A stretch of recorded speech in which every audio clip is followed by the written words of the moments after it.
પ્રમાણિકતાની દુકાન છે. અહીંયા તમારે જાતે પૈસા મૂકીને જાતે વસ્તુ લેવાની છે. દરેક વસ્તુની કિંમત નક્કી કરેલી છે.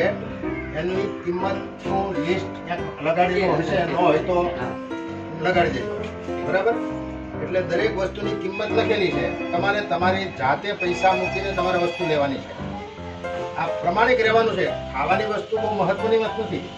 તો આપણે ત્યાં 4 વખત ખાવાનું મળે છે, પણ આપણે કેટલા પ્રમાણિક છીએ? કોઈ વસ્તુ મફત નથી લઈ લેતા ને, ઓછા પૈસા આપીને નથી લઈ લેતા ને. તમને બધાને ખબર છે, હું હમણાં સ્વિટ્ઝરલેન્ડ ગયો હતો. આમ આવું હતું મારી જોડે. એ દેશની અંદર આવી પ્રમાણિકતા બધી જગ્યાએ છે. ત્યાં બસમાં કંડક્ટર નથી. તમારે જાતે તમારી ટિકિટ લઈને બેસી જવાનું. મોબાઈલથી ટિકિટ લઈ શકાય. ત્યાં દુકાનમાં, મોલમાં, મોટા મોટા મોલ છે. બહાર નીકળો તો 8-10 કાઉન્ટર હોય, પણ કાઉન્ટર ઉપર કોઈ હોય નહીં. ત્યાં તમારે બધી વસ્તુ ખરીદી ટેબલ ઉપર મૂકવાની અને ટેબલ ઉપર મૂકીને જાતે બિલ બનાવવાનું. અહીંયા મોલમાં બિલ બનાવે છે, તમે જોયું છે ને?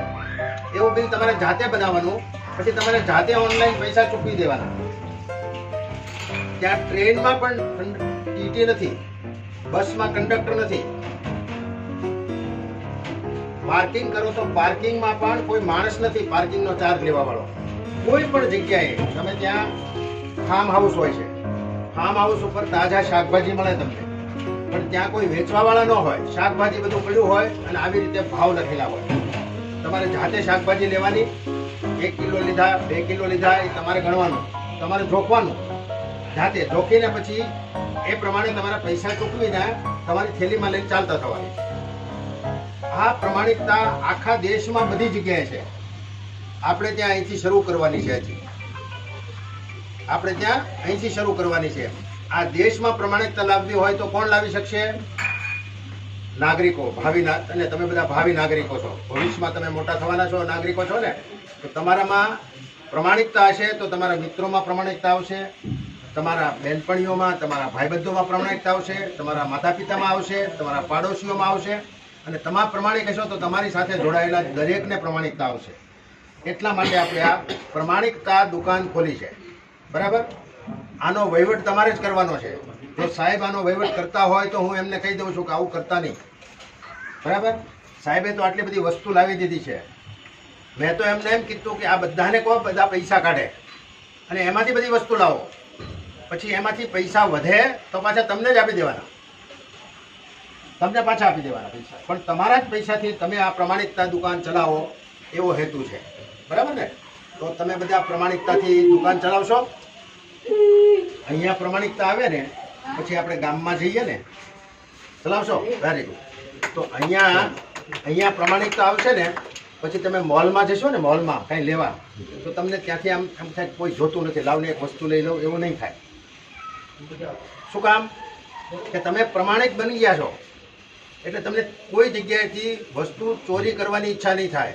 તમારા થાય કેમ વસ્તુ સારી રીતે રખાય, ખરાબ કેમ ન થાય, અંદર ઝઘડો કેમ ન થાય, એ બધું તમારે શીખવાનું અહીંથી મળશે. એટલે હું તમને બધાને આ શરૂ કરો છો ને એના માટે એક તો અભિનંદન આપું છું અને સાથે સાથે શુભેચ્છા આપું છું કે તમે આમાં સફળ થાઓ. Thank you. સારા કામથી શરૂઆત કરાવીએ પ્લીઝ. એક વાત કહી દઉં. આપણે શું કે ચોરી કરવાનું મન થયું, બરોબર? પ્રમાણિકતા કોનો વિષય છે? હૃદયનો.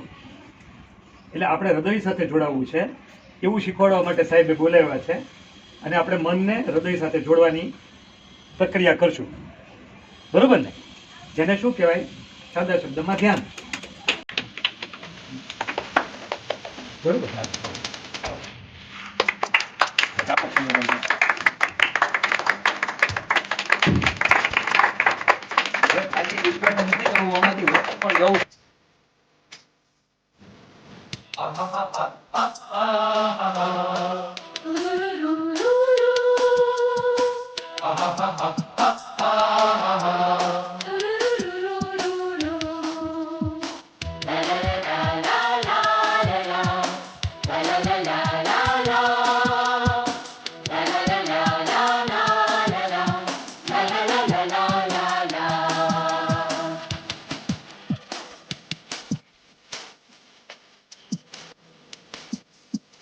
I